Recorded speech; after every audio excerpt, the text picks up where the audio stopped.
Silent Directive is a horror podcast. There are many themes some users may find disturbing. Please check the description before listening. Thank you. The Silent Directive. Episode 3. The Presence in Smith Hall.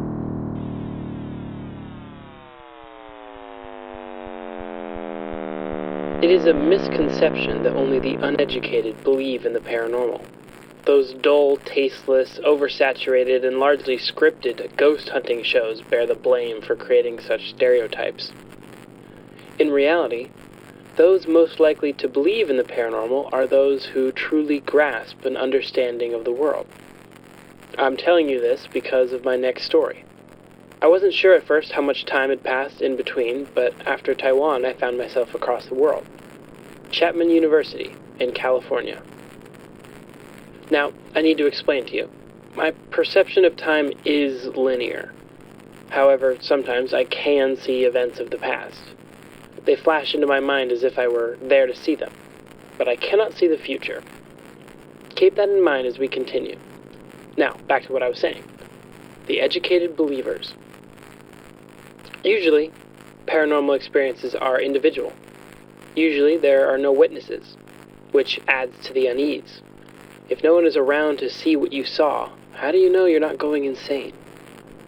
But this instance was not the same. In fact, it had none of the usual qualities of a ghost encounter. It was a full classroom during the middle of a cool, cloudy day. The professor was standing at the front of the class, lecturing to his 30-some students preparing for their upcoming midterm. It was quiet. Only the professor's voice filled the room. Sometimes, if he paced too far toward the door, the floor would groan and creak. Everyone knew it did. It was somewhat of an inside joke among any student with a class in Smith Hall 211. Step too close to the door and the floor will creak. So while he was talking, the professor made sure to stay close to his desk.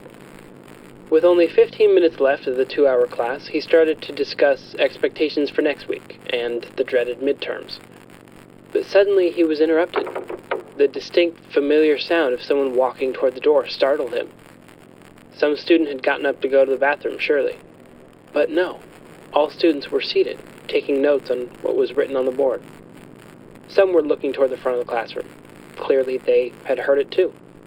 But, oh well, an unprompted creak. Unusual, but not strange. Smith Hall was one of the oldest buildings on campus, after all.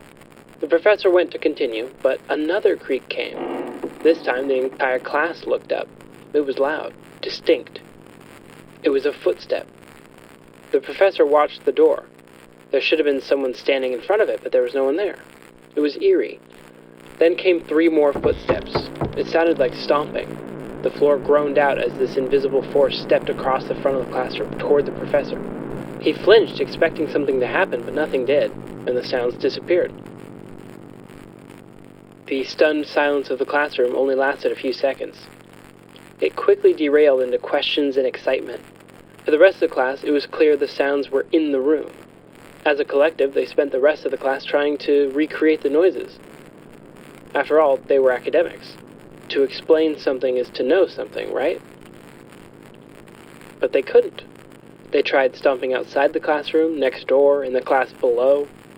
After using up the rest of the class, the students left, still confused. They had been unable to reproduce the noises.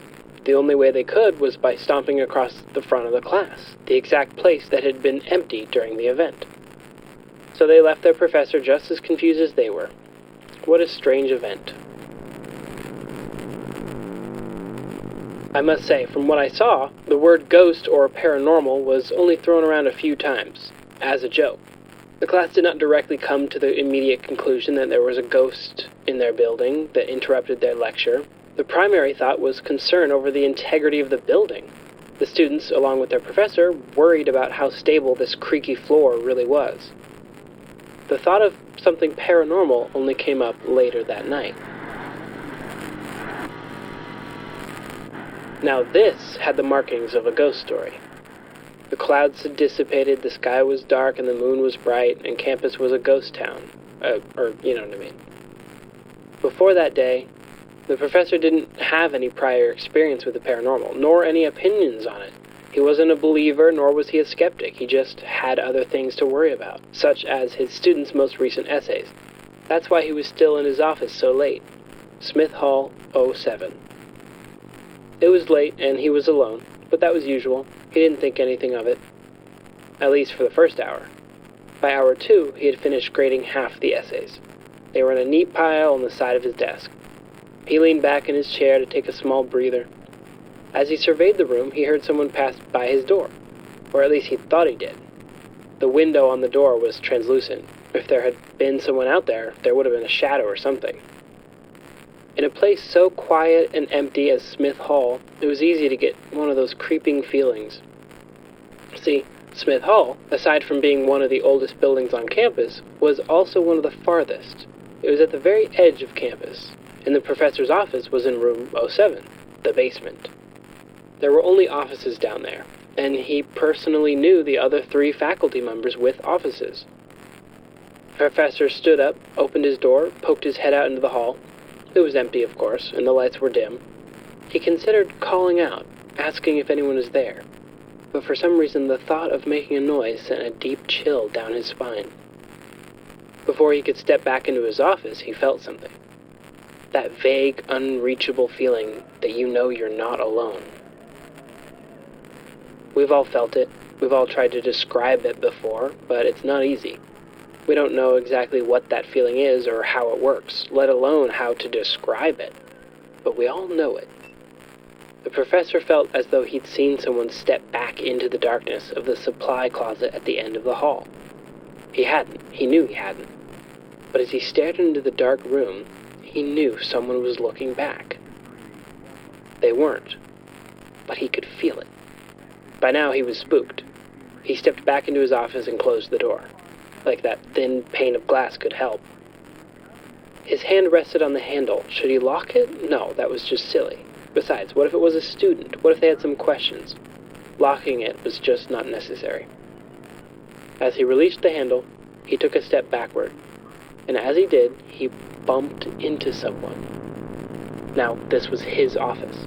He had barely taken a step down the hall. He had been gone for less than 30 seconds. So if someone had entered his office, they would have had to sneak behind him.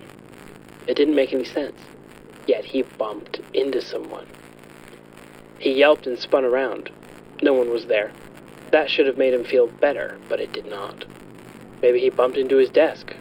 It was too far away, too low. He felt the sensation in his shoulders, like backing into someone in a crowded hall.